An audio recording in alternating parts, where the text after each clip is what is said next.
All right, buddy, welcome to the show. Today we have rabid far right-wingers calling for executing random people in reaction to Donald Trump's indictment. That's fun. It's always fun to explore, like, the real fringe, like the fundamentalist Christian commentators and whatnot.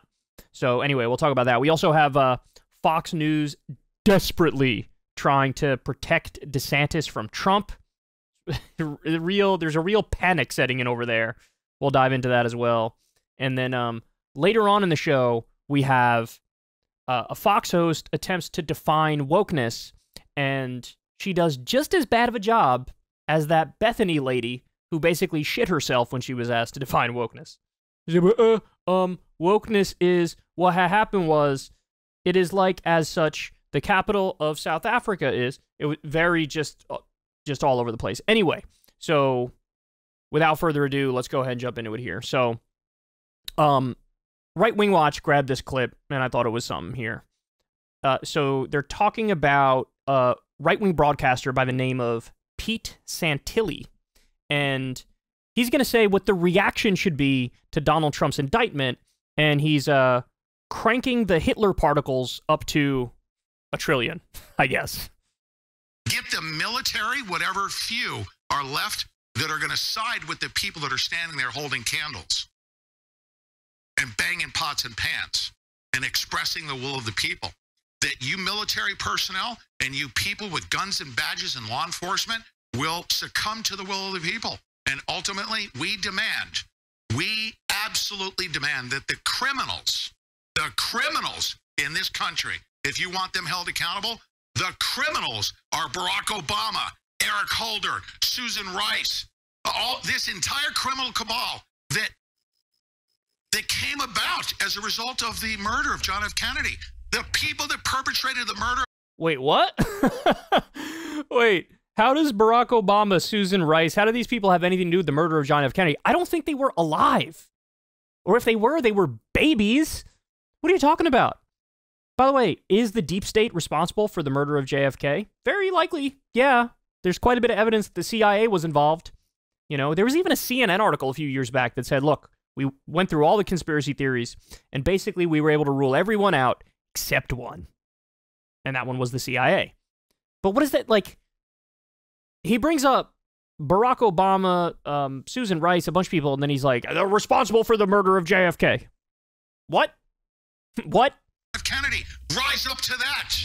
Military, join us and put all of them up against a concrete wall, just like Ceausescu, and do what we must do to save not just our country, the entire world.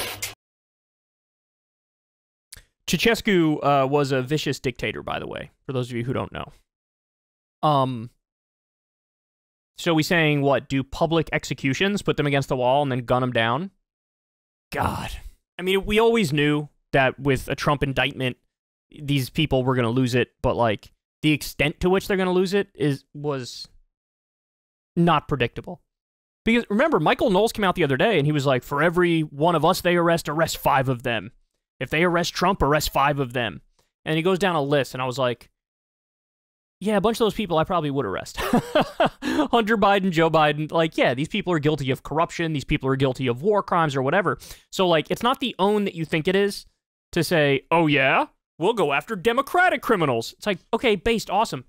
But when you start talking about public executions where you push them against the wall and pull the trigger, now we're having a different conversation. Now you're talking about openly fascist dictatorship type stuff. That's what we're talking about here. And again, in the case of Trump, they're going through a process. There's an indictment. There was an evidence gathering period. You know, you got 17 different crimes they're investigating, dotting every I, crossing every T, making sure, hey, if we go for this, we should have all of our ducks in a row. It's like going through the proper path in order to get justice. Whereas this guy's talking about shove them against the wall and pull the trigger. Man, it's dark, dude. It's dark. I mean, people... It's clearly like Civil War talk, like these people want a civil war. But I hate to burst their bubble. It ain't going to happen. It's just not going to happen. Because there are too many phenomenal distractions for people in today's day and age. You know, it's hard to, you think you're going to march on the Capitol with an AR-15 or something when they have tanks and fighter jets and drones and nukes and guns that are 10 times bigger than yours. I mean, you could do that and ruin your life, or you could, like, watch Netflix, you know? And you're probably going to watch Netflix. That's what's going to happen. You're going to be filling with rage, and your blood can be boiling over what you think is the mistreatment of Donald Trump. But at the end of the day, your couch is pretty damn comfy. And you'll probably just watch Hannity and feed your anger a little more, and then go to bed after drinking 17 Michelob Ultras. Like, that's what's going to happen. But guys like this, they're such, like, armchair warriors, too, you know? Like, this guy would never go in public and actually, yeah, let's hold him accountable and do it. He would never do it. He would never do it. Never in a million years. But he talks tough, and he riles up an audience of probably unhinged people. But it's okay, because I think his audience is probably in full about 7 people. So I don't think he's going to do it. But look, I'm sure calls like this are going to be more and more common. Today, it's this fringe guy who nobody cares about. Tomorrow, it'll be some more prominent right-winger. Then maybe you'll have some, you know, random Republican congressman from some district in Texas that chimes in and says something like it. But it's ugly, and it's going to stay ugly, but it's all over a very simple fact. They're trying to hold Donald Trump accountable for one of his, like, 48 crimes. And to not support that is insane to me, but I guess when you're functionally in a cult, this is how you're going to react. If you want to see me and Crystal Ball interview legends like Noam Chomsky, Cornel West, and more, subscribe to Crystal, Kyle, and Friends on Substack. $5 a month gets you the video version a day early. Remember, we take 0 ad dollars for this podcast. Or you can sign up on Substack for free and get the audio version a day later. Link in the video description box below.